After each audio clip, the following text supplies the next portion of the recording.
કોંગ્રેસ ગુજરાતના લોકોમાં દિલમાંથી હવે નીકળી ગઈ છે કે 50% લોકોએ બીજેપીને સ્વીકાર્યું નથી. તો કોંગ્રેસને મત આપીને ગાંધીનગરની પ્રજાએ શું મેળવી લીધું 5 વર્ષમાં?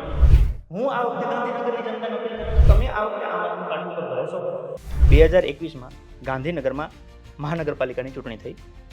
આમ આદમી પાર્ટી જીવનમાં પહેલી વાર લડતી હતી.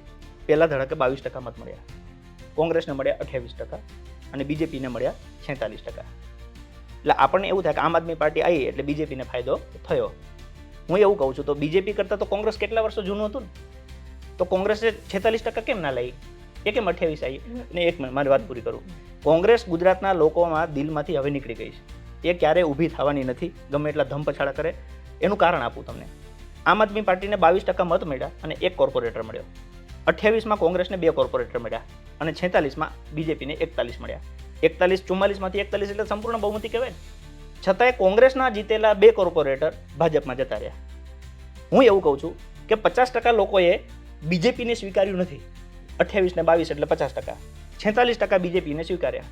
જે લોકોએ કોંગ્રેસને મત આપ્યા એની ગણતરી શું હતી કે અમને ભાજપ ગમતું નથી.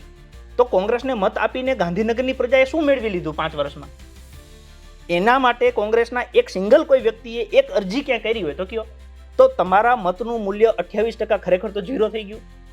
હું આ વખતે ગાંધીનગરની જનતાને અપીલ કરીશ કે જો તમે ખરેખર બીજેપીને ઈચ્છતા તો નથી, એટલે 46ની જગ્યાએ 67% આવવું જોઈએ પણ નથી, તો તમે આ વખતે આમ આદમી પાર્ટી ઉપર ભરોસો કરો. તમે કોંગ્રેસ ઉપર ભરોસો કર્યો છે, આટલા વર્ષો કર્યું છે, અમને એક મોકો આપો ને. 5 વર્ષ તમે ભરોસો કરી જુઓ. અમે જે બોલીએ છીએ, ઓકે, અમે જે કરીએ છીએ એમાં તમને 1% ડાઉટ લાગે તો પછી 5 વર્ષ પછી અમને ન બીજી વાર મત આપતા. હવે લોકો શું કહે કે તમે આઈને શું કરશો? હું કહું છું અમારા ઉપર તમે ઘણી બધી શંકા કુશંકા કરી શકો છો. એક વખત ખાલી ભરોસો કરી જુઓ. તમે લોકો આમ આદમી પાર્ટી ઉપર એક વખત ભરોસો કરે. માની લો કે 2022માં ગુજરાતમાં પંજાબમાં સેમ ઇલેક્શન હતું. પંજાબના ખેડૂતોએ આમ આદમી પાર્ટી ઉપર ભરોસો કર્યો, 117માંથી 92 સીટો દીધી. ઓકે, ખેડૂતોની વીજળી ખેતીની અને ઘરની ફ્રી થઈ. તો ગુજરાતની જનતા માની લો કે 2022માં આમ આદમી પાર્ટી ઉપર ભરોસો કરત તો વીજળીનું બિલ ખેડૂતોનું માફ ગુજરાતમાં થાત. 54 લાખ ખેડૂત છે.